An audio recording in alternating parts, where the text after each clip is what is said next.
توجہ کی بھوک انسان کو کیا بنا دیتی ہے؟ ایک چھوٹے سے شہر میں ایک شخص رہتا تھا، اس کا نام جاننا ضروری نہیں، کیونکہ یہ کہانی کسی ایک انسان کی نہیں، ہم سب کی ہے۔ وہ عام انسان تھا، نہ بہت امیر، نہ بہت غریب، نہ بہت مشہور، نہ مکمل گمنام۔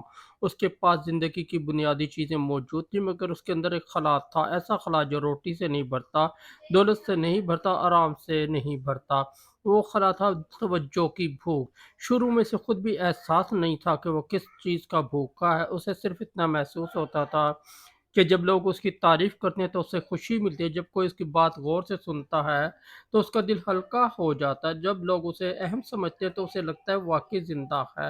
یہ ایک فطری احساس تھا، ہر انسان چاہتا ہے کہ اسے دیکھا جائے، سنا جائے، اہم سمجھا جائے۔ مسئلہ وہاں شروع ہوتا ہے جہاں یہ خواہش ضرورت سے بڑھ کر بھوک بن جاتی ہے۔ وقت گزرتا گیا، اس شخص نے محسوس کیا کہ جب وہ کوئی کام اچھا کرتا ہے تو لوگ اس کی تعریف کرتے ہیں، اور اسے یہ تعریف اچھی لگنے لگی۔ پھر اس نے اچھے کاموں سے زیادہ تعریف پر توجہ دینا شروع کر دی۔ اب مقصد اچھا انسان بننا نہیں تھا، مقصد یہ تھا کہ لوگ اسے اچھا انسان کہیں۔ یہ ایک معمولی فرق لگتا ہے، مگر یہی فرق انسان کی پوری شخصیت بدل دیتا ہے۔ آہستہ آہستہ اس کی زندگی دوسروں کی نظروں کے گرد گھومنے لگی۔ سوچتا تھا، لوگ میرے بارے میں کیا سوچ رہے ہیں؟ کیا میں کافی اہم لگ رہا ہوں؟ کیا لوگ مجھے پسند کرتے ہیں؟ کیا میں نظر آ رہا ہوں؟ اور پھر ایک دن ایسا آیا کہ اپنی نظروں میں جینے کی بجائے دوسروں کی نظروں میں جینے لگا۔ یہی توجہ کی بھوک کا پہلا نقصان ہے۔ یہ انسان کو خود سے دور کر دیتی ہے۔ جس دن تم اپنی قدر کا فیصلہ اپنے دل سے کرنے کی بجائے لوگوں کی رائے سے کرنے لگو، اسی دن تم اپنی آزادی کھو دیتے ہو۔ پھر اس شخص نے مزید توجہ حاصل کرنے کی کوشش شروع کی۔ وہ ہر محفل میں سب سے زیادہ بولتا، ہر گفتگو کا مرکز بننے کی کوشش کرتا، ہر کامیابی کو بڑھا چڑھا کر بیان کرتا، ہر کام میں چاہتا کہ لوگ اسے دیکھیں۔ مگر عجیب بات یہ تھی کہ جتنی زیادہ توجہ سے ملتی، اتنی ہی زیادہ اس کی بھوک بڑھتی جاتی، کیونکہ توجہ ایک ایسی پیاس ہے جو پانی سے نہیں بجھتی، سمندر کا پانی پینے جیسی ہے۔ جتنا زیادہ پیتے جاؤ اتنی زیادہ پیاس بڑھتی جاتی۔ پھر ایک اور تبدیلی آئی، اس نے سچائی سے زیادہ تاثر کو اہم سمجھنا شروع کر دیا۔ اب وہ بات وہی کرتا جو لوگوں کو پسند آئے، وہ وہی چہرہ دکھاتا جو لوگوں کو متاثر کرے، وہ وہی زندگی پیش کرتا جو دوسروں کی آنکھوں میں بڑی لگے، اور آہستہ آہستہ وہ اپنے اصل وجود سے دور ہوتا گیا۔ اس نے ایک نقاب بنا لیا۔ پہلے وہ نقاب دوسروں کو دکھانے کے لیے پہنتا تھا، پھر ایک وقت آیا جب وہ خود کو بھول گیا کہ اصل چہرہ کون سا ہے۔ یہ توجہ کی بھوک کا دوسرا نقصان ہے۔ یہ انسان کو مصنوعی بنا دیتی ہے۔ وہ سچ بولنے کے بجائے پسند کیے جانے کی کوشش کرتا ہے، وہ حقیقت جاننے کے بجائے کردار ادا کرنے لگتا ہے۔ وہ انسان نہیں رہتا، ایک پرفارمر بن جاتا ہے۔ مگر زندگی کا ایک اصول ہے، جو انسان اپنی شناخت دوسروں کی تال پر بناتا ہے وہ ایک دن انہی تال کا قیدی بن جاتا ہے۔ اس شخص کے ساتھ بھی یہی ہوا۔ ایک دن لوگوں نے اس پر توجہ دینا کم کر دی، کوئی نئی شخصیت سامنے آ گئی، کوئی نیا موضوع لوگوں کی دلچسپی بن گیا۔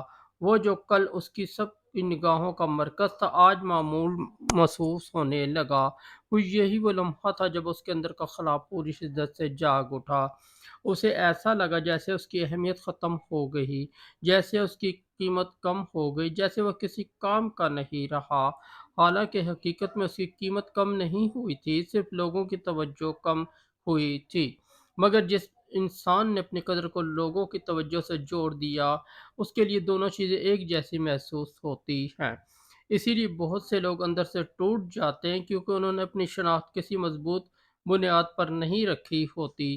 انہوں نے خود کو دوسروں کی نظروں میں تلاش کیا ہوتا ہے، اور دوسروں کی نظریں موسموں کی طرح بدلتی رہتی ہیں، آج تعریف، کل تنقید، آج توجہ، کل بے توجہی، آج شہرت، کل فراموشی۔ جو انسان اپنی خوشی ان بدلتے موسموں سے باندھ دیتا ہے، اس کی زندگی کبھی مستحکم نہیں رہتی۔ ایک بزرگ نے کہا تھا، جس دن تم لوگوں کی تعریف کے محتاج ہو گئے، اسی دن تم ان کی تنقید کے غلام بھی بن جاؤ گے۔ یہ جملہ اس شخص کی پوری زندگی کی حقیقت بن گیا۔ پھر ایک دن اس نے اپنے آپ سے ایک سوال پوچھا، اگر دنیا میں کوئی مجھے نہ دیکھے، نہ سنے، نہ سراہے، تو کیا میں پھر بھی وہی کام کروں گا جو آج کر رہا ہوں؟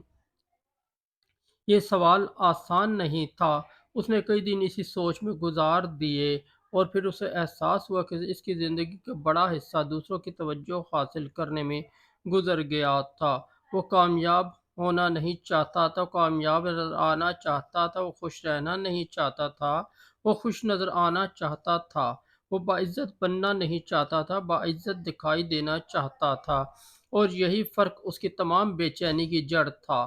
اس دن اس نے ایک نئی بات سیکھی: اصل طاقت اس میں نہیں کہ لوگ تمہیں دیکھیں، اصل طاقت اس میں ہے کہ تم خود کو دیکھ سکو۔